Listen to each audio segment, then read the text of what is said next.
Sa taong 2035 ay nilikha ang isang laro na mas makatutuhanan kumpara sa totoong mundo. Sa larong ito ay ganap na natural na parang totoong tao ang mga NPC, ang araw-araw na pamumuhay ng mga totoong tao ay ginagawa din ng mga NPC sa loob ng laro.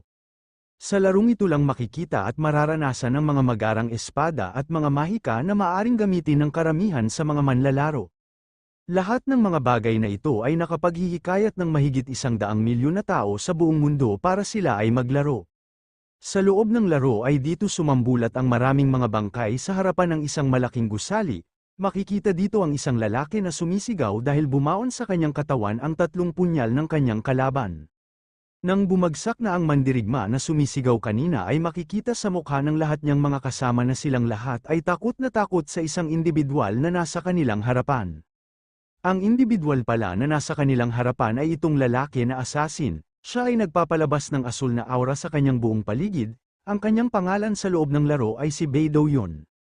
Habang siya ay naglalakad papalapit sa iba pang mga mandirigma ay nagdadalawang isip ang karamihan sa kanila na umatake at kanila nalang minumura ang assassin na kanilang nakaharap.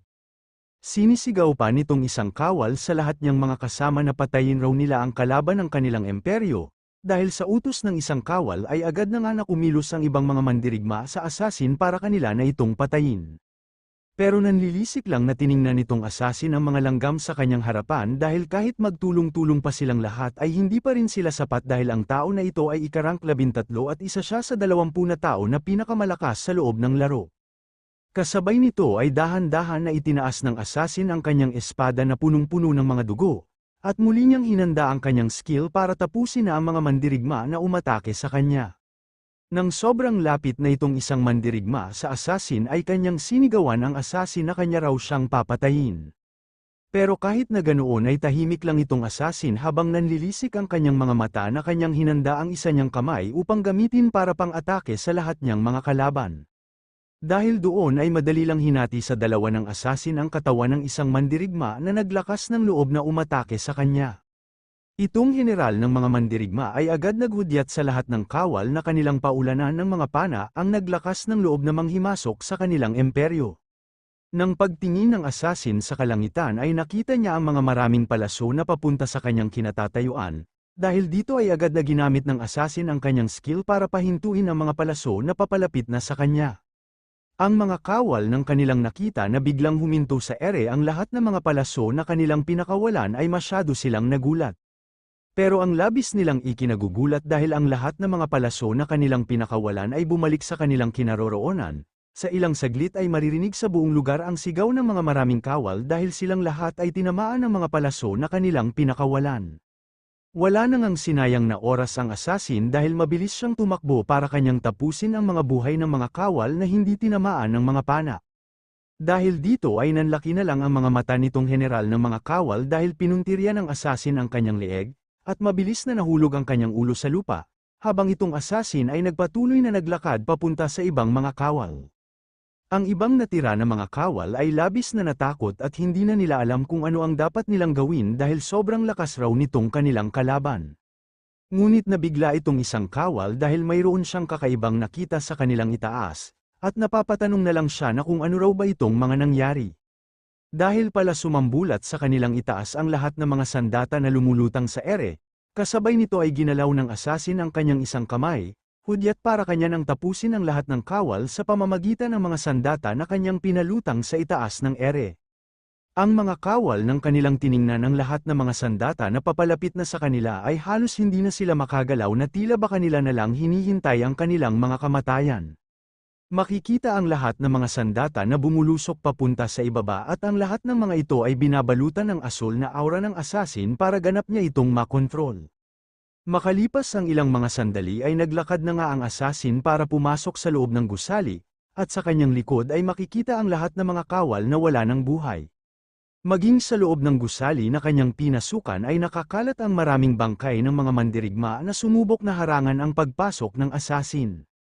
Pero nagtataka itong assassin nang malinaw na niyang nakita ang loob, at natanong niya sa kanyang sarili na kung anong lugar raw ba ito.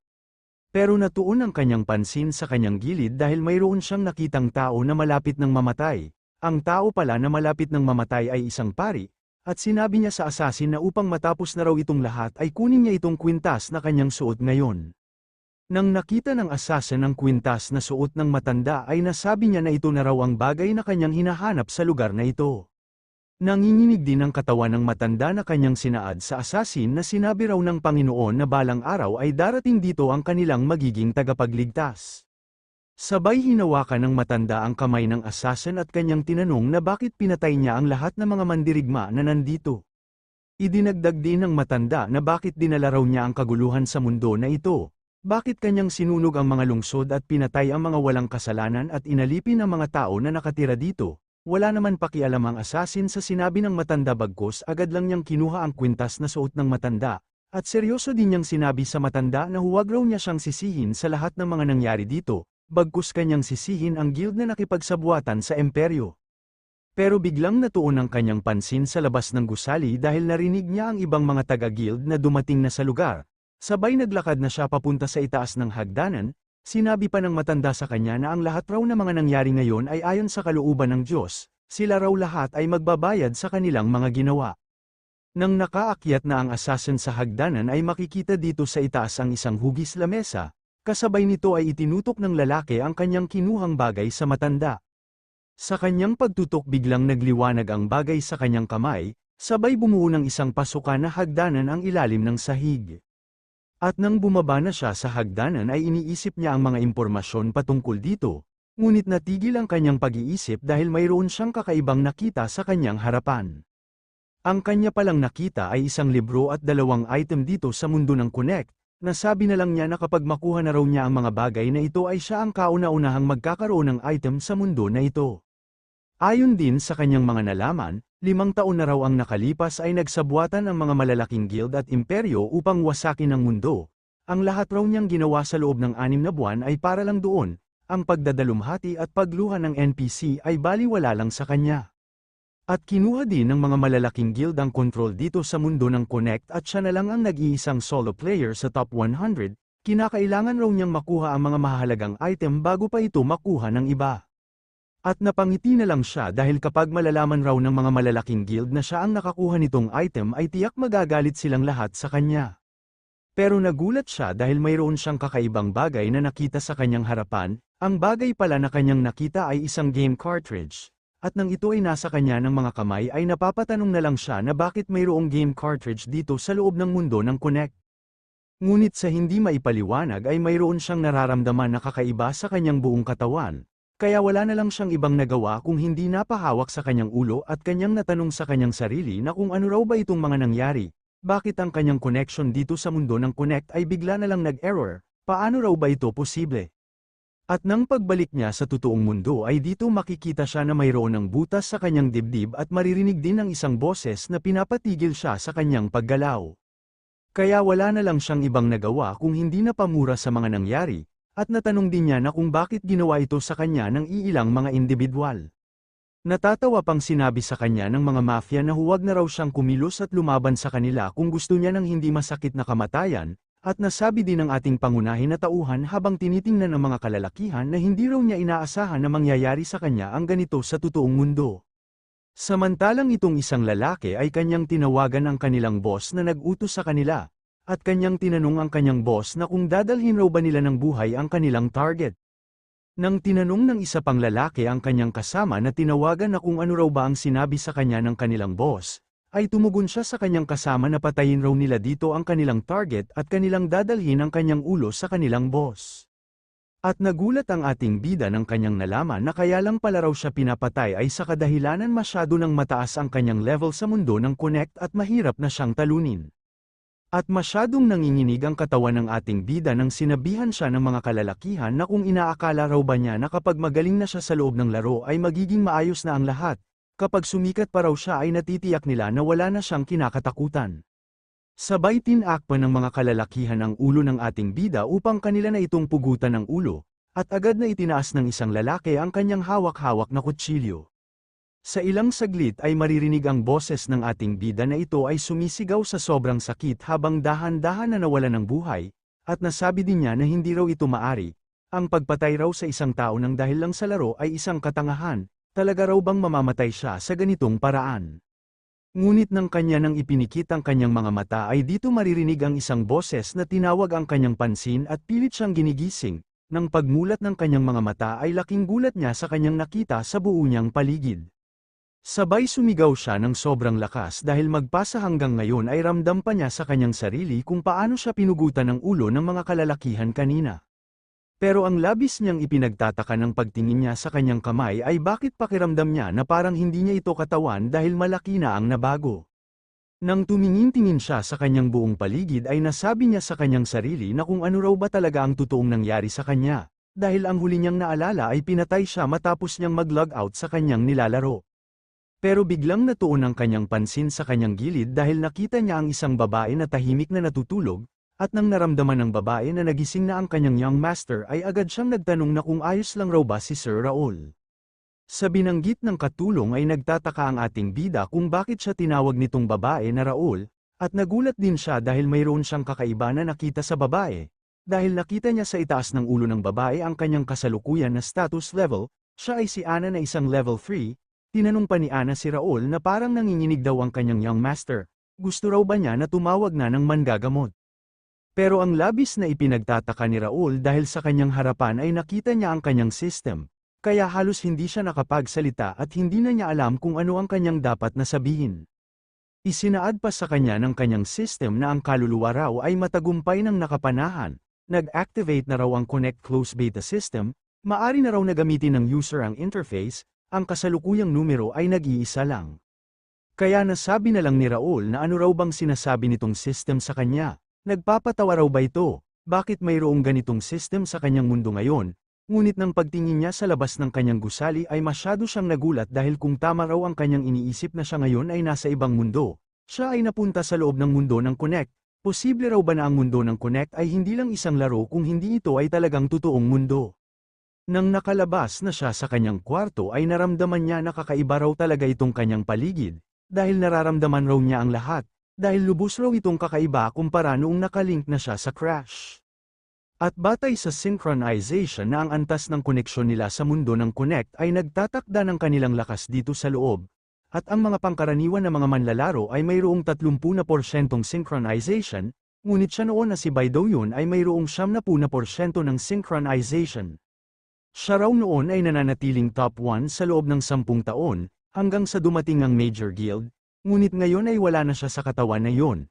At ang malas raw talaga niya dahil matagal na taon niyang pinaghirapan na palakasin ang katawan na yon. Pero sa ngayon ay hindi na niya iisipin ang bagay na yon, dahil sinabi dito ng system na ang close beta raw na ito ay nag-iisang user pa lang ang nandito, ang ibig sabihin lang nito na sa mundong ito ay siya lang ang user na gumagamit ng system. At ngayon ay kinakailangan niyang tingnan kung ano-ano ang nasa kanyang inventory sa close beta system. Kasabay nito ay isinaad sa kanya ng system na kanya raw na-detect na ang user ay nag-scan ng kanyang impormasyon, at kasalukuyan pa itong nag-update, iniisip naman itong ating bida na kanya raw gagamitin ang impormasyon at kapangyarihan noong nakaraan niyang buhay para maabot niya muli ang pinakaitaas. Pero sa hindi niya inaasahan dahil biglang sumakit ang kanyang ulo at nakita niya sa alaala ng dating nagmamay-ari ng kanyang katawan na ang kanya raw pangalan ay si Raul. Siya ang pinakabunsong anak ng pamilyang Ashton na ang panglimang count ng Ruben Kingdom. At nalaman din ng ating bida na itong kanilang bansa ay punong-puno ng mga digmaan dahil marami ang mga kaharian na gusto itong wasakin at hindi nagtagal ito ay bumagsak, kaya natulala na lang itong ating bida at kanyang naisip na kakarating pa lang daw niya sa mundong ito ay malaki na ang problema na dapat niyang isipin dahil sa hinaharap itong kanilang kaharian ay babagsak. Ang pamilyang Ashton sa Ruben Kingdom ay isang orthodox na pamilya. Sa hinaharap ay bigla na lang namatay ang count at ang kanyang panganay na anak, at ang pangalawa niyang anak ay nawawala. Nagkaroon din ng malawakang kudeta pagkatapos maipamana ang bansa sa bunsong anak ng count, sa gitna ng sakunang iyon ay naglaho ang hadlang ng Forbidden Area at nabigo silang pigilan ang paglusob ng mga halimaw. Sa mga nalaman ng ating bida ay hindi siya makapaniwala dahil siya raw pala ang bunsong anak ng pamilya na si Raul Ashton, at sa hinaharap 3 taon mula ngayon ay itong magandang lungsod na kanyang makikita ay mawawasak. Hindi raw niya hahayaan na mangyari ang malagim na pagwasak, kinakailangan na mayroon siyang gawin para pigilan ang posible na mangyari sa kanila sa hinaharap. Sa buhay raw niya ngayon ay hindi na siya katulad ng dati at wala na ang kanyang dating lakas, at ito na din ang kanyang huling pagkakataon. Siya raw ay nagtiis noong namuhay siya bilang si Bae Do-yoon, at kung mawawala ang pagkakataon na muli siyang nabuhay dito ay maglalaho na lang siya na parang bula, yun raw ay nakakalungkot. Ang tangi raw niyang magagawa ay pigilan ang pagkabigo ng kanyang pamilya, at kinakailangan niyang mabilis na lumakas. Pagkalipas ng isang buwan ay magsisimula na ang tradisyonal na seremonya ng edad ng Count Ashton. Kung siya raw ay makaabot sa semifinal sa gaganapin na paligsahan ay malaki ang kanyang tsansa na siya ay makapasok sa akademya dito sa kaharian, at kung siya man ay makakapasok ay gagawin niya ang pagkakataon na iyon upang doon siya magpapalakas. Ngayon ay kinakailangan muna niyang magsanay, at palakasin ang kanyang sarili para maprotektahan niya ang kanyang bagong buhay na ibinigay sa kanya ng kapalaran. Ngunit makalipas ang ilang sandali ay bumagsak na lang sa sahig si Raul dahil itong katawan niya ngayon ay sobrang hina. Kaya hingal na hingal itong si Raul na kanyang nasabi sa kanyang sarili na walang kwenta raw itong kanyang katawan dahil sa ilang was-iwas lang ng espada ay agad na siyang napagod.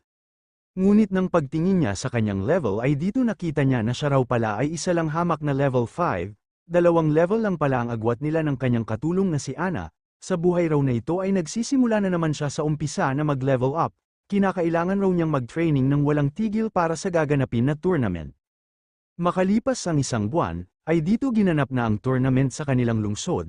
Makikita si Raul na dumating na kung saan gaganapin ang tournament at laking gulat niya dahil sobrang dami raw pala ng mga tao na dumalo para manood sa gaganapin na tournament. Habang kanyang tinitingnan ang mga mandirigma ay nasabi na lang niya na kinakailangan raw niyang labanan ang mga kalalakihan na ito dito sa tournament. Naalala din ni Raul na tinulungan siya na magsanay ng kanilang bantay. Sobrang sakit raw talaga ng kanyang pinagdaanan nitong nakaraan na buwan para malagpasan lang niya itong tournament. Noong nakaraan ay tiningnan niya ang kanyang level ay isa na siyang level 13. At ang kanyang stamina ay handa nang makipaglaban dito sa gaganapin na tournament, hindi lang doon dahil mayroon na siyang nakahandang mga plano sa kanyang mga laban, pero natigil ang pag-iisip ni Raul dahil mayroon biglaan na nagsalita sa kanyang likod at agad na umatake. Nang naramdaman ni Raul na mayroong papalapit na atake sa kanya ay biglang naging seryoso ang kanyang mga mata at nagpapalabas ng asul na aura, at sabay iniwasan niya ang naglakas na loob na umatake sa kanya.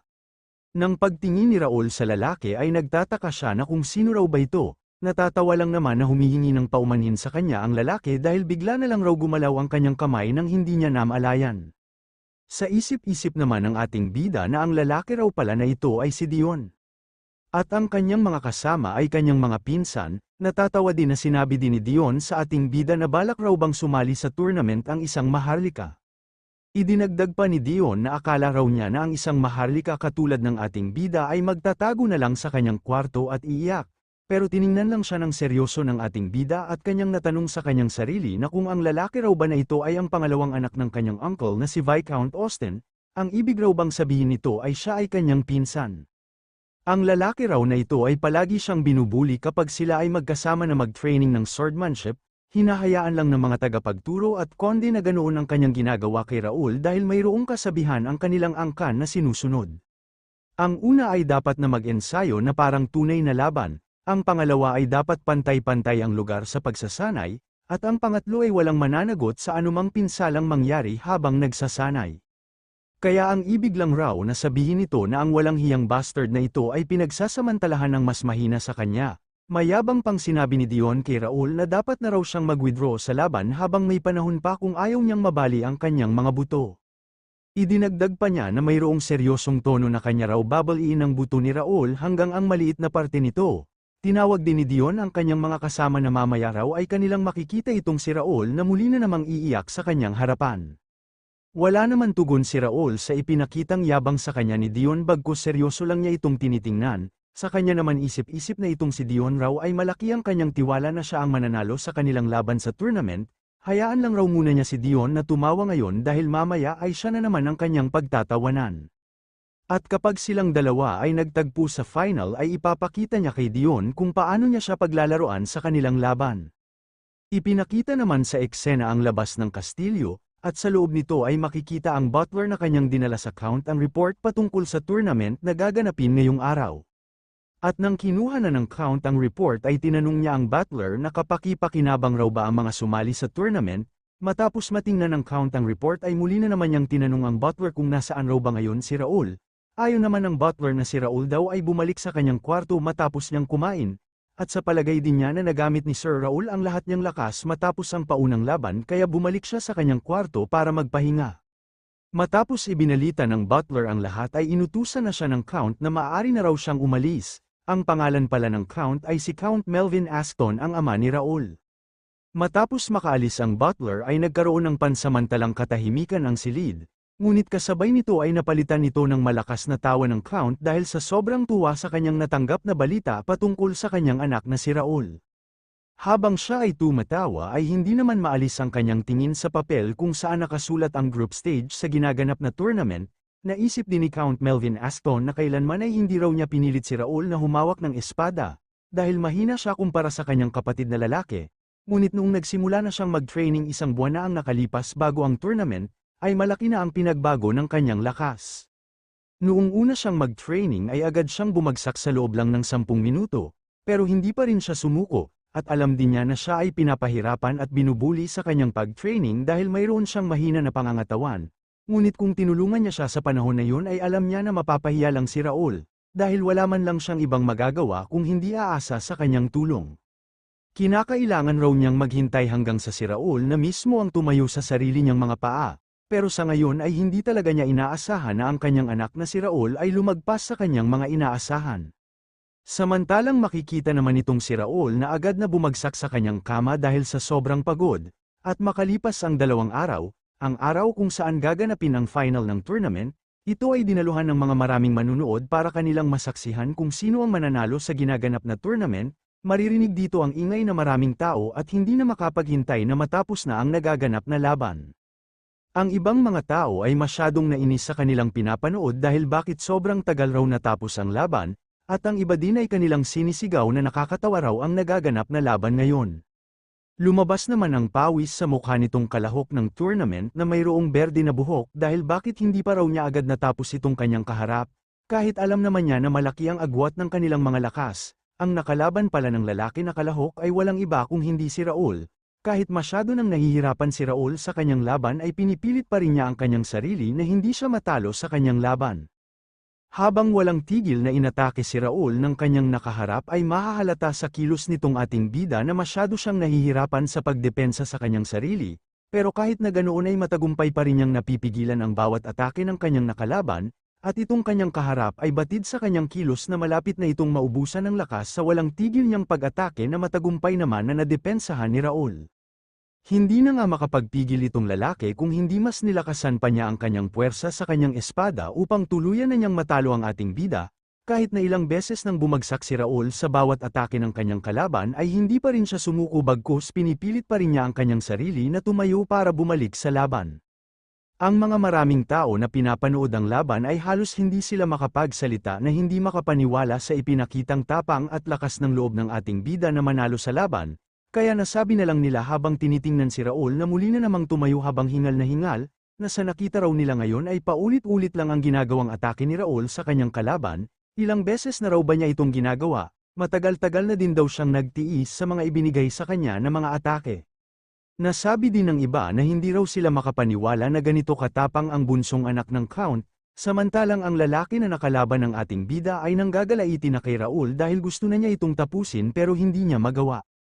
Sabay muli na naman winasiwas ng lalaki ang kanyang espada para patamaan ang ating bida, sinisigaw pa niya na isa lang raw hamak na daga ang ating bida at hindi habang buhay na kanyang matitiis ang kanyang mga pag-atake.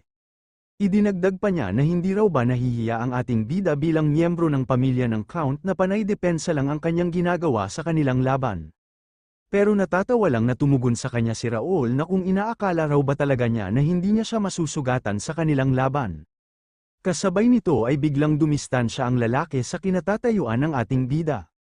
Habang itong si Raul ay kanya nang hinahanda ang kanyang espada upang siya na naman ang maglunsad ng pag-atake sa kanyang kalaban, itong lalaki na pinapanood si Raul na hinahanda ang kanyang espada ay nakaramdam ito ng pagkabigla, at maririnig ang mga tao na nanunood sa laban na tapusin na raw niya ang ating bida, masyado na raw niyang pinapatagal ang kanyang laban, hindi raw ba niya alam na pinusta nila ang kanilang pera na siya ang mananalo sa laban. Nang dahil sa mga sigaw ng karamihan ng mga nanunood na pumusta sa lalaki na nakalaban ng ating bida ay masyado siyang nainis dahil bakit hindi raw niya matalo itong bunsong anak ng konde, kahit alam naman niya na malaki ang agwat ng kanilang lakas.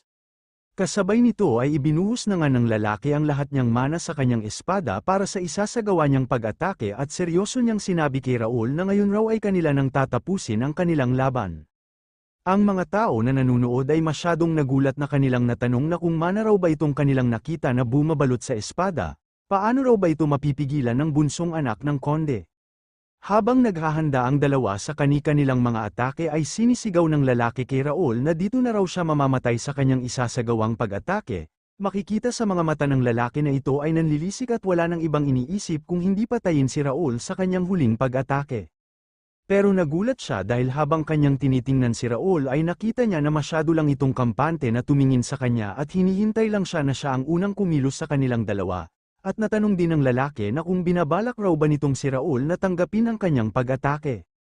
Sa ilang sandali ay sumambulat sa buong arena ang malakas na pagsabog ng nagkasalpukan na ang atake ni Raul at ang kanyang kalaban. Halos hindi naman makapaniwala ang mga tao sa kanilang nakita na masyadong natulala na lumabas ang pawis sa kanilang mga mukha, at sa ibaba ng arena ay makikita na dahan-dahan nang nawala ang maraming alikabok sa buong paligid. At nang malinaw nang nakita ang totoong mga kaganapan ay nakita ng mga tao na nasa harapan na nila Raul ang referee sa kanilang laban, sinaad pa niya sa dalawa na dito na raw natatapos ang kanilang laban, ang nanalo ay walang iba kung hindi si Raul. Dahil sa panalo ni Raul ay nakaramdam ng tuwa ang ating bida habang tinitingnan ng maraming tao sa arena, at sinisigaw ang kanyang pangalan na kanilang binabati ang kanyang pagkapanalo. Ngunit itong lalaki na nakalaban ni Raul ay agad niyang itinapon ang kanyang espada na lumapit sa ating bida dahil hindi niya matanggap ang biglaan niyang pagkatalo, hindi raw niya ito matatanggap. Tinanong din ng lalaki ang referee na bakit raw niya siya pinigilan sa kanyang inilunsad na pag-atake kanina, pero inis lang na tumugon sa kanya ang referee na kung tanga raw ba ito. Nang ipinaliwanag na sa kanya ng referee kung ano ang dahilan kung bakit niya siya pinigilan ay masyadong namutla itong lalaki ng kanyang nakita na mayroon na palang sugat ang kanyang leeg.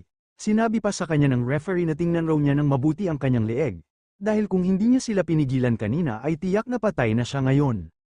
At naalala ng lalaki ang mga oras nang umatake na siya kay Raul, ay doon nakita niya na hindi man lang gumalaw si Raul sa kanyang kinatatayuan at nagpapalabas lang ito ng aura sa kanyang buong katawan. Kaya natanong na lang niya sa kanyang sarili na kung hindi lang raw ba tumayo kanina si Raul, bagkus naghihintay lang ito para puntiryahin ang kanyang leeg. Dahil dito ay agad na napaupo ang lalaki sa lupa ng kanyang napagtanto na kung hindi sila pinigilan ng referee kanina ay tiyak na namatay na siya sa mga oras na ito. At masyado siyang nagulat dahil tinawag ni Raul ang kanyang pangalan na si Edmund. Sinabi pa sa kanya ni Raul na mayroong seryosong tono na ngayon kinakailangan na raw niya siyang kausapin patungkol sa kanilang kawalang galang sa konde. At mas lalong lumabas ang pawis sa mukha ni Edmund dahil sinaad sa kanya ni Raul na pagkatapos raw nitong tournament ay babalikan niya siya para kanilang pag-usapan ang kanyang kawalang galang. Makalipas ang ilang sandali ay nakabalik na si Raul sa kanyang tahanan.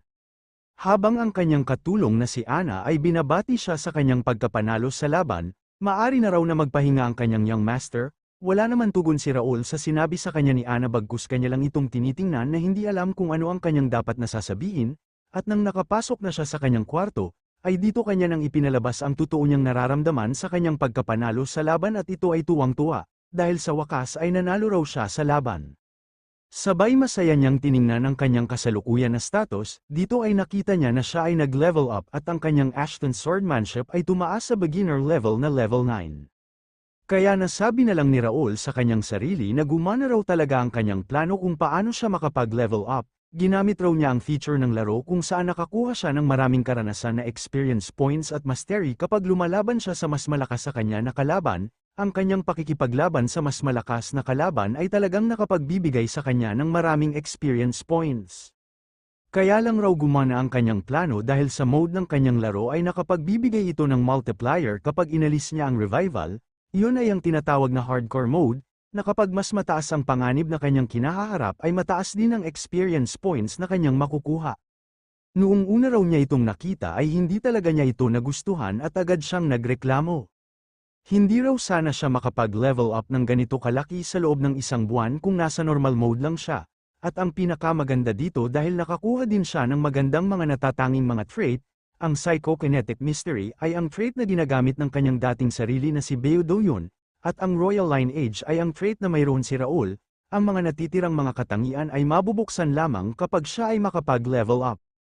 At kanya din daw itong susubukan na gamitin sa susunod niyang laban sa tournament, makalipas ang kinabukasan kung saan nagsimula na naman ang tournament, ay dito makikita si Raul na mabilis lang niyang tinalo ang kanyang nakalaban ng walang kahirap-hirap, ang kanyang nakalaban sa araw na ito ay wala na lang nagawa kung hindi hinahabol ang kanyang hininga at hindi makapaniwala sa ipinakitang abilidad sa kanya ni Raul. Maging ang susunod pa niyang nakalaban ay ganoon din ang nangyari na mabilis lang na tinalo ng ating bida, at nakaramdam ng tuwa si Raul dahil narinig niya ang boses ng mga tao na labis na humanga sa kanya. Hindi raw talaga nila inaakala na ang pinakabatang anak ng konde ay makakapasok sa grand final ng tournament, ito raw ay imposible, masyado raw talaga siyang swerte. Idinagdag din ng mga nanonood na nag-uusap na marahil daw ba na gumagamit lang ang ating bida ng mga maruruming paraan para manalo sa laban. Tumugon naman ang isa na imposible raw ang kanyang mga sinabi, habang itong si Raul ng kanyang narinig ang pag-uusap ng mga tao ay kanyang iniisip na dito raw sa mundo ng Connect lalong-lalo na ang mga pangkaraniwan na tao ay walang kaalam-alam kung ano talaga ang totoong mga nangyari, dahil sa katunayan wala silang alam kung ano ang kapangyarihan mayroon sa mga manlalaro sa mundo na ito. Nang papasok na si Raul sa kanyang silid ay nasabi niya sa kanyang sarili na sa ngayon raw ay pananatilihin muna niyang lihim ang lahat niyang mga nalalaman, at maaari lang niyang gamitin ang kanyang katangian na psychokinesis kapag mayroon ng manlalaro na lumitaw, sa ngayon ay pananatilihin muna niya ang kanyang acting skills kapag siya ay lumalaban. Pero nagulat siya dahil mayroong biglang tumawag sa kanya galing sa labas at ito ay nagpakilala na siya raw ay si Ivan, kaya agad na pinapasok ni Raul si Ivan sa kanyang silid. Nang pumasok na si Ivan sa silid ay ito pala ang kanilang butler, nag-alala pa na nagtanong sa kanya si Ivan na kung nasugatan raw ba ang kanyang young master. Sagot naman sa kanya ni Raul na maayos lang naman siya at kahit magkaroon man siya ng mga sugat ay mayroon naman mga healer at pari na nakabantay doon sa nagaganap na laban. Pero nagulat si Raul dahil bigla na lang hinawakan ni Ivan ang kanyang balikat at kanyang pinayuhan ang ating bida na kahit anong mangyari ay huwag niyang ibaba ang kanyang depensa sa magaganap niyang laban, lagi raw tandaan ng young master na mayroong mga sugat na hindi magagamot ng mga healer, na pinasangayunan naman ni Raul ang payo sa kanya ni Ivan na lagi siyang mag-iingat sa kanyang laban. Sa isip-isip naman nitong si Raul habang nakangiti na talagang nag-alala raw sa kanya ang tao na ito, hindi raw siya sanay sa mga ganito dahil sa nakaraan niyang buhay ay hindi pa niya ito nararanasan, ano raw ba kaya ang dapat niyang sasabihin kapag ganito ang sitwasyon. Sabay mayroong ibinigay ang butler kay Raul na isang papel at kanyang sinabi na kaya raw siya tumungo dito para nitong papel na kanyang ibibigay. Tinanong pa ng butler ang ating bida na kung sigurado raw ba ang young master na kanyang mapagtatagumpayan ang kanyang susunod na laban, pinahinahon naman siya ng ating bida dahil wag na raw mag-alala si Ivan patungkol dito. Habang masaya na tinitingnan ni Raul ang papel na ibinigay sa kanya ni Ivan ay kanyang sinabihan si Ivan na tinitiyak niya na siya ang mananalo sa magaganap niyang laban. Agad naman nagbigay ng paggalang si Ivan kay Raul dahil malaki raw ang kanyang tiwala sa young master na siya ang mananalo, at ngayon ay aalis na siya dito upang makapagpahinga na ang young master. Nang nakalabas na sa silid ni Raul si Ivan ay kanyang iniisip na sa nakita raw niya ngayon ay malaki ang kumpiyansa ng bunsong anak ng Count na siya ang mananalo sa laban. Ngunit ang makakalaban ng bunsong anak ng Count ay walang iba na si Sir Dion, walang awa niyang binigyan ng malubhang sugat ang lahat niyang mga nakalaban, paano raw ba mananalo sa kanya ang bunsong anak ng Count? Samantalang itong si Raul ay hindi niya iniisip ang magaganap nilang laban ni Dion, bagkus ang iniisip lang niya kung ilan raw ba kaya ang gantimpala na kanyang makukuha kapag manalo na siya sa laban. Naisip din niya ang Ashton County's betting system, dahil sa kanyang nalaman ay lumikha ang lalawigan ng isang legal na sistema ng pagtaya sa gaganapin na paligsahan, hindi lang doon dahil ang ibang mga taya ay mapupunta din sa mga kalahok na mananalo sa laban, at sapat na raw ang mga ito upang masiguro niya ang kanyang lugar sa kanilang pamilya. Makalipas ang kinabukasan ay dito makikita si Raul na naglakad na papasok sa arena, at nang tuluyan na siyang nakapasok sa arena ay makikita naman itong si Dion na nandidilim ang kanyang imahe habang nakatingin sa ating bida, sabay natatawa na sinabihan ni Dion si Raul na hindi raw talaga niya inaakala na magtatagpo sila dito sa final, samantalang wala naman tugon sa kanya si Raul bagkus seryoso lang ito na kanyang hinahanda ang kanyang espada. Habang hinahanda ni Raul ang kanyang espada ay maririnig naman ang sigaw ng mga tao sa arena na ihanda na raw ng bunsong anak ng Count ang mga atake ni Dion, dapat sa pagkakataon na ito ay manalo siya gamit ang kanyang mga abilidad. Nagulat din si Raul dahil mayroon din mga iilang mga manunood na kanilang sinisigaw na isa raw mahina si Raul. Samantalang itong si Dion ay kanyang tinawanan ng ating bida dahil hindi raw talaga niya alam kung bakit nakarating si Raul sa puntong ito. Pero ito lang ang kanyang masasabi na pagsisihan ni Raul ang kanyang pag-akyat dito, ito na ang kanyang pinakamasamang desisyon na ginawa.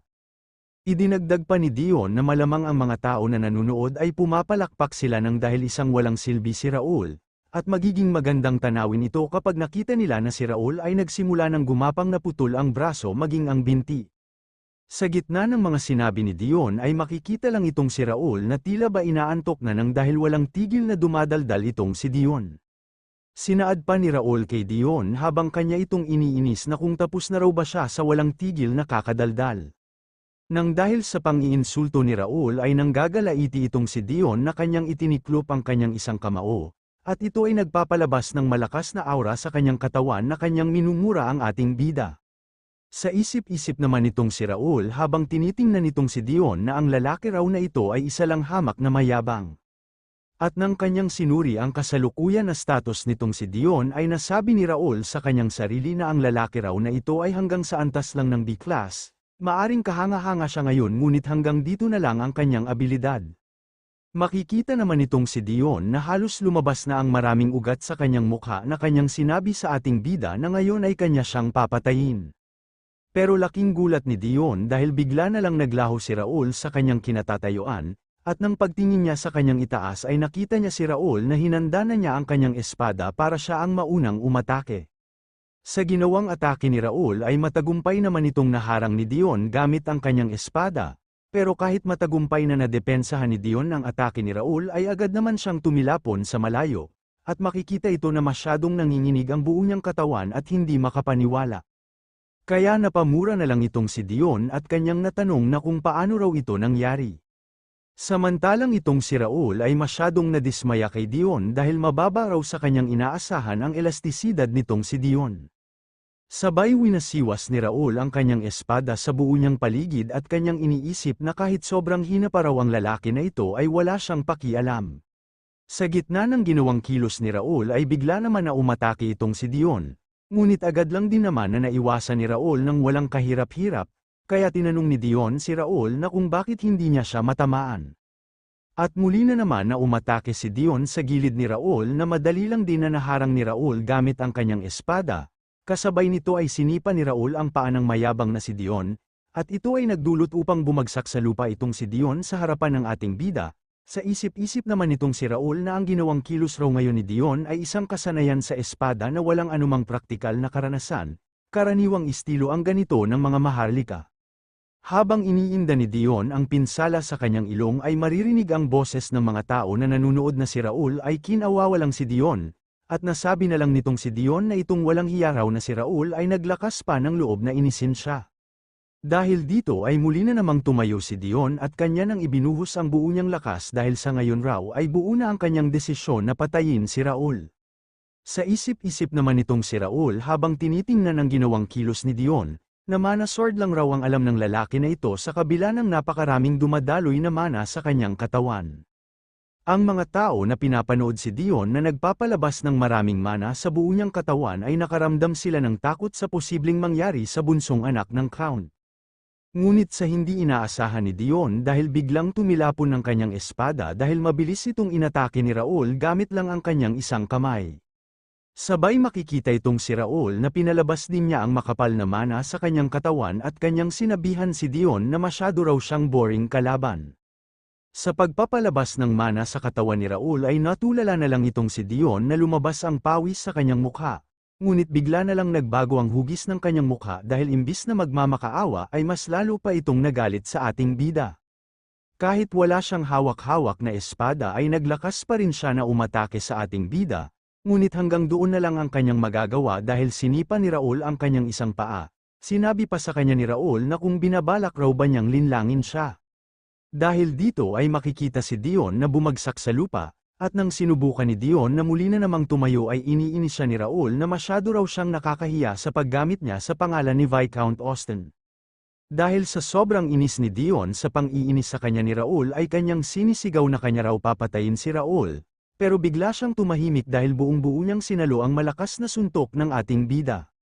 Sa suntok na ibinigay ni Raul sa mayabang na si Dion ay tuluyan na itong nawala ng malay, ang ibang mga tao na nakapusta kay Dion na si Dion ang mananalo ay natulala na lang sila dahil walang kahirap-hirap na pinabagsak ni Raul si Dion. Makikita itong si Dion na nakahandusay sa loob ng arena at ito ay wala ng malay, samantalang makikita itong ating bida na sobrang tahimik sa kabila ng katahimikan ng mga manunood. Ang referee na itinalaga sa kanilang laban ay hindi makapagsalita sa bilis ng kanilang laban. Kaya sinabihan ni Raul ang referee na bumagsak na raw ang kanyang kalaban, itutuloy pa ba niya itong laban? Nang nahimasmasan na ang referee ay kanya nang inanunsyo sa lahat ng manunood na si Raul ang nanalo sa nagaganap na tournament, ang mga tao nang inanunsyo na ng referee na si Raul ang nanalo sa tournament ay silang lahat ay naghiyawan na kanilang binabati ang ating bida sa kanyang pagkapanalo, ang iba din ay hindi makapaniwala dahil ang isang mahina ang nanalo sa tournament. Sa gitna ng pagkapanalo ng ating bida ay kanyang natanong sa kanyang sarili na kung nararapat raw ba na maging masaya siya sa kanyang pagkapanalo. Pero sa hindi inaasahan ni Raul dahil naubos ang kanyang lahat ng stamina ng kanyang ginamit kay Dion ang kanyang mana kanina, nang papunta na kay Raul ang mga healer ay nagulat si Raul dahil biglang lumitaw sa kanyang harapan ang kanyang system, at nakasaad dito na ang kanya raw pagkapanalo sa age tournament ay matagumpay niyang natapos, kaya maaari niyang tingnan ang kanyang gantimpala. Kaya nasabi na lang nitong ating bida na sa wakas ay natapos din niya ang kanyang misyon sa kanyang system, ang susunod na naman niyang hakbang ay pumunta doon sa Kingdom Academy. Samantalang makikita naman si Count Melvin Ashton at ang butler na kanilang pinapanood ang pagkapanalo ng ating bida, sinaad pa ng butler sa Count na masyado raw talaga siyang proud sa pagkapanalo ng young master. Pero itong si Count Melvin ay tahimik lang na hindi nagsalita na malalim ang kanyang iniisip patungkol sa kanyang anak na si Raul. At nasabi niya sa kanyang sarili na si Raul ay nagawa lang niyang pinaglaruan sa laban si Dion, malaki raw ang kanyang inunlad makalipas ang ilang mga buwan, talagang tunay siyang genius. Ngunit kahit na ganoon ay mayroon pa rin kulang kay Raul, pero natigil sa iniisip si Count Melvin dahil narinig niya ang boses ni Raul na tinawag ang kanyang pansin. Makikita ang ating bida na kanyang tinaas ang kanyang isang kamay na kanyang tinatawag ang kanyang ama at kanyang iniisip na kung nanood raw ba sa kanyang laban ang kanyang ama. Malamang na alam na niya na maaari na siyang makapunta doon sa academy. Kahit tinatawag na ni Raul si Count Melvin ay malalim pa rin ang iniisip nitong Count kung ano ba ang dapat niyang gawin kay Raul. Makalipas ang kinagabihan dito sa kastilyo, at sa loob nito ay seryoso na nakaupo si Count Melvin na kanyang kinakausap ang kanyang anak na si Raul. Sinaad pa niya sa ating bida na hindi niya siya papayagan na makapunta doon sa akademya. Si Raul nang kanyang narinig ang pasya ng kanyang ama na hindi siya pwede na pumunta sa akademya ay labis siyang nagulat na kanyang natanong na kung bakit. Inaakala raw talaga niya na basta manalo lang siya sa semifinals ng tournament ay maaari na siyang makapunta doon. Ayon naman ni Count Melvin na depende raw yun kung ano ang sitwasyon. Sa kanyang nakita ay kinakailangan pa ni Raul na manatili ng matagal sa kanyang tabi, dahil nakita niya kanina na bumagsak siya matapos ang laban, kaya manatili pa siya dito ng sandali. Hindi raw ba niya alam na ang pag-aaral ng espada ay isang panghabang buhay na paglalakbay? Sa paliwanag ni Count Melvin ay tumugon lang sa kanya si Raul na mayroong seryosong tono na palagi na lang niyang naririnig ang mga salitang iyon. Kaya raw siya gustong pumunta doon dahil sinusubukan niyang makapasok sa akademya para mas lalo pang matuto gaya ng palaging sinasabi ng kanyang ama, kaya sa pagkakataon na ito ay hindi niya siya mapipigilan. Dahil sa mga sinabi ni Raul ay halos hindi na lang makapagsalita itong si Count Melvin na hindi maalis ang kanyang tingin sa kanyang anak. Sa kanya naman isip-isip na talagang tumatanda na ang kanyang anak. Sabay ibinagsak ni Count Melvin ang kanyang dalawang kamay sa lamesa na kanyang pinasangayunan ang kahilingan ni Raul, pero nanlilisik lang ang mga mata ni Count Melvin dahil bago raw siya makapunta doon sa akademya ay kinakailangan na makapasa muna siya sa kanyang gagawin na pagsubok. Si Raul na pinapanood ang kanyang ama na nagpapalabas ng mana sa kanyang katawan ay napapatanong siya na kung ano naman ang ibibigay sa kanya na pagsubok. Habang hinahanda ni Count Melvin ang kanyang espada ay kanyang binalaan si Raul na hindi niya siya hahayaan na makapunta sa akademya ng madali. Sa ginawang kilos ni Count Melvin ay natulala na lang itong si Raul na hindi na niya alam kung ano pa ang dapat niyang gawin, kaya tinanong siya ni Count Melvin na kung ano ba ang kanyang ginagawa. Makalipas ang isang buwan dito sa labas ng kastilyo ay makikita dito ang mga maraming bantay na sila ay nakalinya at kanilang sinusundan ang karwahe kung saan nakasakay si Raul upang tumungo sa kanyang paglalakbay papunta sa akademya. Sa loob ng karwahe ay tahimik na pinapanood ni Raul ang kanilang dinadaanan sa labas at kanyang iniisip na sa wakas ay nakaalis na siya galing sa mahabang training ng kanyang ama. Naalala din niya noong panahon na unang beses na itinutok sa kanya ng kanyang ama ang espada noong sinubukan ng kanyang ama na pigilan siya na pumunta sa akademya. Kaya ang tangi na lang niyang ginawa sa panahon na yun ay tanggapin ang hamon sa kanya ng kanyang ama, upang ipakita sa Count na karapat-dapat na siyang pumunta sa akademya ay siya na ang unang umatake sa kanila.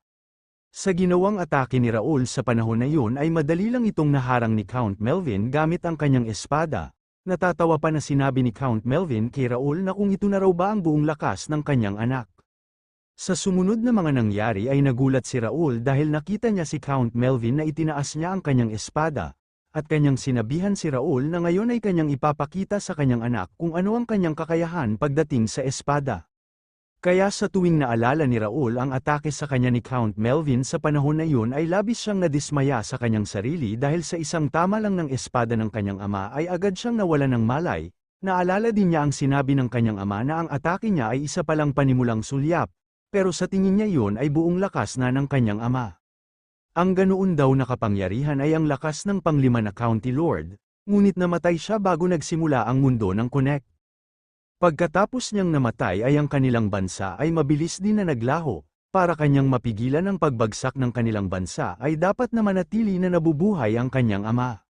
Sa ngayon ay dapat na kanyang tuparin ang inaasahan ng kanyang ama dahil pinayagan siya ng kanyang ama na pumunta sa akademya. Kinakailangan raw talaga niyang lumakas upang kanyang maprotektahan ang kanyang pamilya sa hinaharap, dapat hindi siya matalo sa lahat niyang mga laban.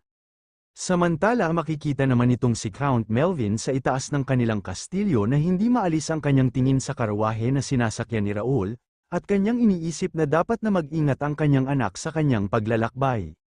Naalala din niya noong panahon na nandoon sila sa ilalim ng pagsasanay ni Raul, kanyang pinipilit si Raul sa panahon na yun na dapat siyang tumayo huwag siyang sumuko, ilang beses raw ba siya mapagod sa gitna ng kanilang pagsasanay. Pero kahit napapagod na si Raul sa panahon na yun ay pinipilit pa rin ng ating bida na tumayo dahil hindi siya ang tao na basta-basta na lang sumusuko. Dahil sa ipinakitang sipag at tapang ni Raul ay hindi mapigilan ni Count Melvin na ngumiti dahil nagustuhan raw niya ang pagtitiyaga ni Raul. Sinabi pa ni Count Melvin sa ating bida na ang pinakitang tapang raw ngayon ni Raul ay kasama sa dignidad ng kanilang pamilyang Ashton. Pero makikita lang itong si Raul na kanyang ibinuhos ang kanyang buong mana sa katawan para maglunsad ng pag-atake kay Count Melvin, maging si Count Melvin ay kanya din itinaas ang kanyang espada at kanyang hinamon si Raul na lumapit ito sa kanya at maglunsad ng pag-atake. Sa hindi maipaliwanag na bilis dahil biglang lumitaw sa harapan ni Count Melvin ang malakidlat na atake ni Raul, kaya natulala na lang itong si Count Melvin sa kanyang mga nakita na hindi makapaniwala, at napapatanong siya sa kanyang sarili na kung anong uri raw ba na espada ang ginamit ni Raul. At ang labis na ikinagulat ni Count Melvin dahil hindi niya napansin na nagawang sugatan ni Raul ang kanyang kaliwang pisngi. Samantalang iniisip nitong ating bida na maliit lang raw na sugat ang kanyang nabigay kay Count Melvin kahit gumamit na siya ng psychokinesis. Pero biglang nagsalita si Count Melvin na ngayon oras na raw para si Raul ay makaalis papunta doon sa akademya. Nasabi din niya sa kanyang sarili na inaamin raw niya na ngayon ay hindi na bata si Raul, at masyado siyang proud dahil si Raul ay maging swordsman. Sa kasalukuyan ay makikita itong si Raul na malalim pa rin ang kanyang iniisip, samantalang itong si Count Melvin ay kanyang nasabi sa kanyang sarili na maglakbay lang raw si Raul kung saan ang kanyang gusto at ipakita sa buong mundo ang kanyang pagiging swordsman. Lumipas ang kinagabihan ay nagpahinga muna ang grupo sa gitna ng kagubatan, at nagtanong si Raul sa kanyang tagasilbi na nagngangalang Philip na kung gaano pa raw ba kalayo ang kanilang destinasyon. Habang nagpapaliwanag si Philip kung gaano pa sila kalayo ay nakita ni Raul ang kasalukuyan na status ni Philip, siya ay 42 na taon gulang at mayroong level na 72 at ang kanyang class ay isang high knight. Matapos magpaliwanag si Philip ay tumugon sa kanya si Raul na ibahin raw muna nila ang kasalukuyan nilang bilis sa paglalakbay dahil kinakailangan pa nilang sanayin ang kanilang mga sundalo, na pinasangayunan naman ni Philip ang utos ng ating bida. Iniisip din ni Raul na kasama raw siya at ang kanyang mga tagapaglingkod ay 50 tao ang kabuuang pinili ng kanyang pamilya at sa mga iyon ay mayroong 3 ganap na kabalyero kabilang doon si Philip at 6 pa ang mga kabalyero na nagsasanay o 15, at mayroon din silang 20 nagsasanay na kabalyero na kawal, silang lahat ay mayroong antas na B o mas mataas na potensyal na talento. Hindi na raw masama ang kanilang bilang o kasanayan. Para kanyang mapigilan ang pagbagsak ng kanilang bansa ay kinakailangan na silang lahat ay lumakas. Sa kabila ng malalim na iniisip ni Raul ay mayroon namang isang lalaki ang biglang tinawag ang kanyang pansin, pinaalam pa niya sa ating bida na natapos na raw nila ang pagmamantini ng karawahe kaya maaari na silang umalis anumang oras. Tinanong din ng lalaki si Raul na kung kinakailangan pa raw ba nila na magsama ng ganitong bilang na tao papunta sa lugar na yun sa loob ng 1 buwan. Pinatigil naman ni Philip sa pagsasalita ang lalaki na nagngangalang Jake, itigil na raw niya ang kanyang pagkwestiyon sa mga utos ng kanilang batang Panginoon. Bigla naman na nagsalita si Raul na kanyang sinabihan si Jake na malalaman raw niya kung bakit niya ito ginagawa pagdating ng tamang panahon. Sa tugon ni Raul ay nagtataka na lang itong si Jake na kung ano ba ang ibig na sabihin ng kanilang batang Panginoon. Sa isip-isip naman ni Raul na kung bakit niya ito ginagawa ay gusto niya na dalhin ang lahat niyang mga sundalo sa lugar na iyon. Makalipas ang kinabukasan dito sa Free City ng Mira, ito ay isang lungsod na pinupuntahan ng mga manlalaro kapag natapos nila ang kanilang misyon. Ang lungsod na ito ay maraming mga misyon at mga nakatagong mahalagang item maging ang mga kayamanan na kayang limitahan ang paggamit ng mana upang mapigilan ang hindi makatuwirang pagpatay sa mga baguhan ng mga manlalaro. At ang higit sa lahat ang lungsod na ito ay walang katapusang mga pinagkukunan ng yaman, kaya natutuwa at nababaliw ang mga manlalaro sa lungsod na ito. Ito ay isang God's Domain, isang lugar na puno ng mga halimaw para makagrind ang mga manlalaro. Ang God's Domain ang dahilan kung bakit dinala ni Raul ang lahat ng mga sundalo dito sa lungsod. Dinala niya sila dito para mas mabilis na tumaas ang kanilang mga level. Sa isip-isip naman itong ating bida na perpekto raw itong kanyang plano na dalhin sa lugar na ito ang lahat niyang mga sinama na mga sundalo. At biglang lumabas ang notification sa kanyang system at nakasaad dito na ang system ay nag-update at na-unlock ang bagong tampok na Connect Community, na-unlock din ang bagong kategorya na Guild, nairehistro na dito ang mga bagong misyon na ang Steering Line of Adventure at Skill Collector. Kaya namangha na lang itong si Raul dahil pagkapasok pa lang raw niya dito sa Mira ay nagkaroon agad siya ng bagong misyon. Inaakala raw talaga niya na magagamit ang iba pang mga tampok hanggang sa opisyal na paglunsad. Maganda raw talaga ito dahil baka ma-unlock pa niya ang iba pang mga tampok kung matugunan lang niya ang mga kinakailangan. Pero natigil sa kanyang iniisip si Raul dahil biglang mayroong kumatok sa pintuan ng kanyang sinasakyan na karawahe. Ito pala ay si Jake at kanyang ibinalita sa kanyang batang Panginoon na maaari na raw niyang makilala ang alkalde, o baka ipagpaliban muna ng batang Panginoon at pumunta na lang kung saan niya gusto. Makalipas ang ilang sandali ay nagulat itong si Reynaldo ang kasalukuyang alkalde ng Free City Mira. Tinanong pa niya ang kanyang mga empleyado na kung sino naman ang mga individual na gustong makipag-usap sa kanya. Ipinaliwanag naman ng kanyang empleyado na ang mga tao raw na gustong makipagkita sa kanya ay ang bunsong anak ng Count, siya ay si Raul Ashton, siya ay pumunta dito sa kanilang lungsod at mayroong 250 na mga tao. Sagot naman ng alkalde na sa kanya raw pagkakilala sa bunsong anak ng Count na si Melvin Ashton ay isang batang mahina. Tanong din ng alkalde sa kanyang empleyado na kung ano raw ba ang pinunta dito ng bunsong anak ng Count, siya ba ay pumunta lang dito para lumanghap ng sariwang hangin. Inutusan din ng alkalde ang kanyang empleyado na papasukin ang bisita dahil malaki ang kinikita ng pamilya ng batang iyon sa mga materyales sa halimaw kaya maaari niya siyang pagkakitaan. Sa ilang saglit ay nagbukas na ang pintuan sa opisina ng alkalde, at agad na pumasok si Raul na kanyang binabati ang alkalde. Sa pagpasok ni Raul ay kumikinang ang mga mata nitong alkalde na kanya din binabati ang ating bida. Sinaad din niya na taos-puso raw niyang tinatanggap dito sa lungsod ang bunsong anak ng Count Melvin. Matapos magpakilala ang dalawa ay nagpasalamat si Raul sa alkalde ng lungsod. Inalok pa ng alkalde si Raul na maaari raw itong maupo para sila ay mag-usap. Sa isip-isip naman itong si Raul na anong mukha raw bang ipinakita sa kanya nitong alkalde ng lungsod. Halatang peke ang kanyang pagtawa. Nang silang dalawa ay nakaupo na ay tinanong ng alkalde si Raul na kung ano raw ba ang pinunta ng mister dito sa lungsod ng Mira. Tugon naman ni Raul sa alkalde na narinig raw niya na magandang lugar ito sa pagsasanay. Sa tugon ni Raul ay pinasangayunan ng alkalde ang kanyang sinabi na ang lugar na ito ay perpekto para sa pagsasanay, ang kanilang lungsod ng Mira ang pinakaligtas para sa pagsasanay. Dito ay hinihiling ni Raul na sana pahintulutan siya ng alkalde na makapasok sa kagubatan ang kahit sino sa kanyang mga kasama. Ang alkalde ng kanyang narinig ang kahilingan ni Raul ay masyado siyang nagulat na kanyang tinanong ang ating bida na kung anong kagubatan raw ba ang kanilang papasukin, yun ba ay nasa C-rank, ngunit kahit ganoong antas pa ay masyado pa rin mapanganib lalong-lalo na sa mga mahihina na masyado pang bata, kaya napapaisip na lang itong si Raul na inaasahan na raw niya na ito ang sasabihin ng alkalde.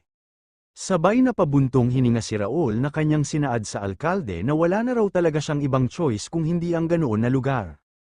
At ipinakita din ni Raul ang mga kayamanan sa alkalde at kanyang sinabi na kung kinakailangan na lang raw ba niyang itapon sa ilog itong 500 ginto na ibibigay sana niya sa alkalde kung siya ay papayag sa kanyang kahilingan, pero makikita lang itong alkalde na hindi maalis ang kanyang tingin sa mga ginto na hawak-hawak ng ating bida na labis na kumikinang ang kanyang mga mata. Sabay hinawakan ng alkalde ang mga ginto na nasa kamay ng ating bida na kanyang ipinaliwanag na nagbibiro lang raw siya sa kanyang mga nabanggit kanina. Siyempre ang kagubatan na yun ay madali lang sa bunsong anak ng Count at sa kanyang mga kasama na mga knight, kaya bibigyan niya siya ng pahintulot na makapasok doon sa kagubatan. Sa biglaan na pagbabago ng isip ng alkalde ay napangiti na lang itong si Raul na kanyang sinabi sa alkalde na alam raw niya na pahihintulutan siya ng alkalde sa kanyang kahilingan na makapasok. Sa isip-isip naman itong ating bida na ngayon ay ang dapat na lang niyang gawin ay magtiis at kunin ang lahat ng mga gantimpala, sa hinaharap ay siya ang maging top player dito sa mundo ng Connect. Sa ilang saglit matapos mag-usap si Raul at ang alkalde ng lungsod ay pinakita ang labas ng lungsod ng Mira, at sa labas nito ay makikita si Raul kasama si Philip at Jake na naglalakad halatang mayroon silang pupuntahan. Nasabi din ni Raul sa kanyang sarili na ang lungsod ng Mira ay isang lugar na itinayo para mayroong matitirhan ang mga manlalaro sa mundo ng Connect. Sa ngayon ay walang manlalaro dahil ito ay isang closed beta, maliban na lang sa kanya na si Raul Ashton. At dahil naka-close beta ito ay ang lungsod ay hinaharap ang malaking krisis, sa lugar din na ito ay maraming matutuluyan at mga malalaking tindahan, maging mga malalaking guild at iba pang pasilidad, ito din ay hindi tugma sa dami ang mga taong naninirahan dito. Dahil doon ay bumagsak ang lahat ng presyo ng lupa dahil sa lahat ng mga ito, at ang totoo ang tunay niyang pakay sa pagpunta rito ay ang real estate. At kung sakaling makuha niya ang mga murang lupain sa Mira, ay sa hinaharap o sa susunod ay gagamitin din ang mga ito para magtayo ng mga marangyang bahay para sa mga maharlika at gusali ng guild para sa mga manlalaro, at mga apartment para mayroong matitirhan ang mga pangkaraniwan ng mga manlalaro. Sa hinaharap ang halaga ng lupain dito ay magiging higit sa 100 beses kumpara kung ano ito ngayon. Kapag pumasok sa kanilang mundo ang mga manlalaro at sumiklab sa mundo ang malaking digmaan katulad sa nangyari sa nakaraan niyang buhay, ay itong lungsod ng Mira ay parang pinagpala ng Diyos at magiging perpektong kanlungan. Noong nakaraan niyang buhay ay maaari na silang kumita sa simpleng pagpapahiram ng lupa, ngunit kahit na ganoon ay hindi pa rin yun sapat, dahil sa nalalapit na digmaan at sa mga posibleng panganib ay kinakailangan niyang maghanda ng mas higit pa. At kinakailangan raw niyang paghandaan ang Filthy Major Guild, wala raw talaga siyang kalaban-laban sa kanila noong nakaraan niyang buhay dahil sa galing nila sa pananalapi, pero sa ngayon ay magiging parehas na ang kanilang laban. Sa ilang saglit ay makikita itong si Jake na nagtataka ng pinapirma siya ni Raul sa isang papel, tinanong pa niya si Raul na kung saan raw ba siya pumirma dito. Ngunit makikita lang itong ating bida na masyado nang nainis nang dahil sa sobrang tagal pumirma ni Jake sa papel. Kaya sinigawan ni Raul si Jake na ang lahat niyang mga kasama ay nakapirma na maliban na lang sa kanya. Tugon naman ni Jake sa ating bida na naalala raw niya noong tinuruan siya ng kanyang ina na dapat maging maingat siya kapag mayroon siyang pipirmahan na isang papel. Matapos makapapirma si Jake sa papel ay kinuha na ito ng isang babae, sinaad pa ng babae na receptionist na nakumpirma na raw niya ang lahat maliban na lang kay Sir Raul, at ang kanilang bilang ay umabot sa 51. Idinagdag din ng babae sa kanila na natapos na raw ang pagpaparehistro para sa unang guild. Sa isip-isip naman itong si Raul na siya raw ang unang nakabuo ng isang guild sa mundong ito nang walang ni isang player, ang ipanakaunang guild ay mas advanced na guild. Itong kanyang mga kasama ay makakatanggap ng tulong mula sa sistema bilang mga miyembro ng guild, nasasabik na raw talaga siyang makita ang litong-lito nilang mga mukha. Matapos bumuo ng isang guild si Raul ay pumunta naman sila sa Battle Association ng Mira Branch. Dito ay tinanong ng babae ang ating bida maging ang kanyang mga kasama na kung ano raw ba ang kanyang maitutulong sa kanila. Sabi naman ni Raul sa babae na kaya raw siya pumunta dito para kanyang makita ang iilang mga mayroong skills na mga libro. Ano raw ba ang mayroong mataas na antas ang mayroon sila? Ang skill book ay isang aklat na mayroong nakasulat na iba't ibang mga kakayahan. Kung babasahin lang nila ito ng mabuti ay maaari nilang matutunan ang mga skills, katulad na lang ng ranggo na kasanayan mula sa rank F hanggang sa rank S. Sinabi din ng babae sa kanila na nag-aalok din ang kanilang sangay ng skill book hanggang sa rank C, ngunit ang rank C na skill book ay mabibili lamang ng mga VIP customer. Sa paliwanag ng babae ay tinanong siya ni Raul na kung ano raw ba ang kanilang requirements para maging isang ganap na VIP. Paliwanag naman ng babae na maaari itong makuha sa pamamagitan ng pag-aambag ng samahan sa pamamagitan ng mga misyon o sa pamamagitan ng pag-iipon ng mga biniling items, ngunit para sa pag-ipon ng mga binili ay kinakailangan nilang gumastos ng malaki. Tanong naman sa kanya ni Raul na kung magkano raw ba kapag sila ay gumastos. Sa tanong ni Raul ay tumingin ang babae sa ating bida na kanyang ipinaliwanag na 10,000 ginto ang kinakailangan. Ngunit sa sumunod na mga nangyari ay namangha ang babae sa kanyang nakita dahil inilapag ni Raul ang 10,000 na ginto sa kanyang harapan. Sinaad pa sa kanya ni Raul na hindi naman gaanong malaki ang 10,000 na ginto. Maari raw ba niyang makita ang isang D-rank na item na nasa antas ng D-rank? Sa hiling ni Raul ay masaya naman ito na pinasangayunan ng babae. Ang linya raw ba ng skills book ang kanyang gustong unang makita o baka espada, pana o kaya isang shield? Sa tanong ng babae ay nakangiti na tumugon sa kanya si Raul na gusto niyang makita ang lahat. Makalipas ang ilang mga sandali matapos bilhin ni Raul ang mga item na kanyang nagustuhan ay makikita itong si Jake na lumabas ang maraming pawis sa kanyang mukha, dahil masyado raw mabigat itong kanyang dala.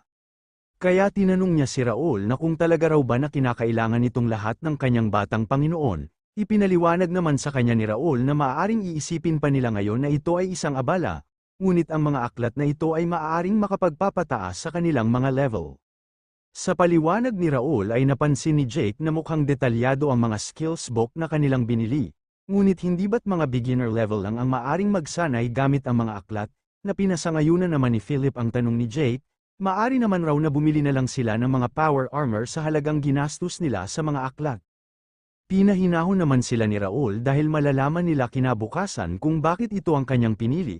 Kaya huwag na silang mag-alala. Nang dumating na si Raul sa kanyang silid ay malalim ang kanyang iniisip dahil masyado raw itong marami, at mayroon din mga limitasyon sa dami ng kasanayan ang maaring gamitin ng mga manlalaro, kaya normal na lang sa sitwasyon na hindi magagamit ng mga manlalaro ang iba't ibang kasanayan. Sabay tiningnan ni Raul ang kanyang quest window, naalala din niya na noong nagising siya sa katawan nitong si Raul ay mayroon siyang hindi kilalang item na nakita sa inventory. Ngunit nang nabuksan na niya ang kanyang inventory ay nagtataka siya sa kanyang nakita, at napapatanong na lang siya na kung ano raw ba itong mga item. Pero ang labis niyang pinagtataka dahil hindi niya maklik itong mga item o magagamit man lang. Ngunit kahapon nang nakuha niya ang misyon ay sa wakas nagamit niya ang item na ibinigay sa kanya, at nalaman din niya ang isa sa mga yun. Iyon ay isang sealed skills dex. Marahil raw ba na ang reward na kanyang nakuha ay isang skills dex para makapag-activate ng item. Dito ay nakita ni Raul sa kanyang system ang quest na ang skills collector na mayroong grade na hindi pa natukoy at mayroong layunin na dapat mangolekta ng hindi bababa ng 10 skills book at irehistro ang mga ito sa skill dex. Siya ay magkakaroon ng dagdag na gantimpala depende sa uri ng mga skill book na makokolekta. Ang gantimpala sa pag-activate ng skill dex ay skill dex activation. Mayroon din itong extra reward na ma-unlock ang trait o pagkuha ng mga skills. Kaya napapatanong na lang itong si Raul habang hindi maalis ang kanyang tingin sa system na kung kinakailangan raw ba niyang buksan ang dex at hawakan ang skill book at kanya itong irehistro. Sa sumunod na mga nangyari ay bigla na lang nagbukas ang skill book na kanyang hawak-hawak, at ang labis niyang ikinagulat dahil naglalabas ito ng hindi maipaliwanag na presensya at kulay lila na mana, at nang tuluyan ang narehistro ni Raul ang skill book sa skill dex ay labis siyang humanga dahil ito raw ay gumana. At nang tumingin siya sa skill book ay nasabi na lang ni Raul na tuluyan na raw na naglalaho sa libro ang lumabas na kulay lila na mana. Pero ang kanyang problema dahil sa sobrang dami nitong mga libro ay aabutin siya ng sobrang tagal para magawa ang pagrehistro sa lahat nitong libro, Mayroon raw bang paraan para kanya silang marehistro ng sabay-sabay? Pero natigil siya sa kanyang iniisip dahil bigla na lang gumalaw ang mga libro na nasa kanyang harapan, at ito ay sabay-sabay na nairehistro sa Skilldex, kaya namangha na lang itong si Raul sa mga nangyari. Kaya napapatanong na lang itong si Raul na kung naiintindihan raw ba nitong Skilldex ang kanyang mga sinabi, at muli na naman inanunsyo ng system na ang kanyang quest sa Skill Collector ay kanya nang nakumpleto, maaaring kanyang suriin ang kanyang gantimpala, sinaad din dito na ang Skilldex Rare ay nag-activate, ang kanyang karagdagan na gantimpala na nakuha ay ang pagkopya, at ang kasalukuyan lang na kanyang makopya ay ang nasa antas ng B rank. Sa nalaman ni Raul sa kanyang mga nakuhang gantimpala ay labis siyang nagulat na nakaramdam ng pagkamangha dahil masyado raw itong makapangyarihan, dahil maaari itong magnakaw ng mga skills at kanyang magagamit. Nakasaad din dito sa system na ang skill dex ay mayroong grade na rare, at ang status ay upgradable. Ito din ay bounded. Ang description ay ito ay isang replika ng mythic item na skill dex na naglalaman ng mga tala ng mga sinaunang kasanayan, na i-reset ang mga tala kapag tumawid sa iba't ibang dimensyon. Mababalik lamang nito ang tunay nitong kapangyarihan matapos matupad ang mga espesyal na kondisyon. Ang mga kasalukuyang naitatalang skill ay umabot sa 525 na mga kasanayan. Sa mga nalaman ni Raul patungkol dito ay malinaw na niyang naiintindihan ang lahat. Kung hindi raw siya nagkakamali nitong ganitong mythic item ay nakuha na din niya sa nakaraan niyang buhay. May iilan din na bahagi sa kanyang nakaraan na buhay katulad na lang ng psychokinesis na trait at mga item ay sumama sa kanyang muling pagkabuhay, pero mayroon lang raw isang bagay ang nawawala, at ano din daw itong item na 3 grade X na kasanayan, na nasa kanyang inventory, masyado raw talaga siyang napapaisip kung ano ang kapangyarihan ang nakatago dito. Lumipas ang kinabukasan, maririnig ang sigaw ng mga kasama na sundalo ni Raul nang mayroon silang napansin na kakaiba sa kanilang sarili. Kaya pala masyadong nagulat ang mga sundalo na mga kasama ni Raul dahil bigla na lang lumitaw sa kanilang harapan ng status windows, at natanong din nila kung ano raw ba itong tinatawag na guild chat, kinakailangan raw nilang pumunta sa priest para ito ay masuri.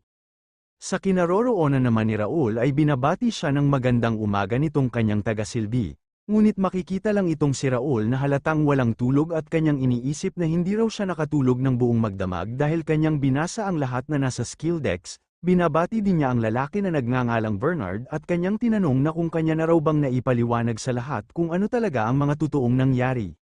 Sa tanong ni Raul ay pinasangayunan naman ni Bernard na kanya nang naipaliwanag sa lahat ang totoong nangyari. Dahil dito ay natuwa si Raul at muli niyang tinanong si Bernard na kung paano naman raw ang skill book na kanyang sinubukan. Sa isip-isip ni Raul ay itong si Bernard ay lingkod ng pamilyang Ashton at siya din ang ampun na anak ni Ivan. Naglingkod na siya sa county mula pa sa murang edad at personal na tinuruan ni Ivan, at mayroon din siyang dahilan kung bakit si Bernard ang kanyang pinili. Sa tanong ni Raul kung ano ang skill book na kinuha ni Bernard ay ipinakita ni Bernard sa ating bida kung ano ang kakayahan nito. Makikita sa mga kamay ni Bernard na umaapaw dito ang malakas na hangin. Si Raul na pinapanood ang pagtanghal ni Bernard sa skill na kanyang nakuha ay labis siyang namangha. Alam na raw niya sa simula pa lang na makakaya ni Bernard ang pagkontrol ng hangin. Sinaad pa ni Bernard sa ating bida na napalabas na raw niya ang kapangyarihan. At makikita din itong kasalukuyan na status ni Bernard na siya ay 27 taong gulang at ang kanyang level ay level 21. Ang kanyang class ay isang servant na beginner wild walker, ang kanyang affiliation, Aston County First Guild, ang talent ay Administration Management Wind Power, ang stats ay mayroong potensyal na talentong grade A, strength ay 17, agility ay 18, ang stamina ay 24, talino 53, willpower ay 46, spiritual power ay 23, sense ay 41. Ang kanyang mga natatanging kasanayan ay mayroong sharp manager na A rank, cold-headed na B rank, at like the wind na isang B rank. Kaya nasabi na lang nitong si Raul na mayroon raw maswerte na mga stats itong si Bernard, at mayroon din siyang pambihirang talento bilang isang servant o kahit isang esper. Ngayon ay natapos na raw siya sa kanyang mga hinanda. Sabay seryoso na sinabihan ni Raul si Bernard na ihanda na niya ang kanyang sarili, na pinasangayunan naman ito ni Bernard. Ipinaliwanag pa ni Raul kay Bernard na aalis sila agad kapag nasanay na ang kanilang mga kasama na mga kabalyero.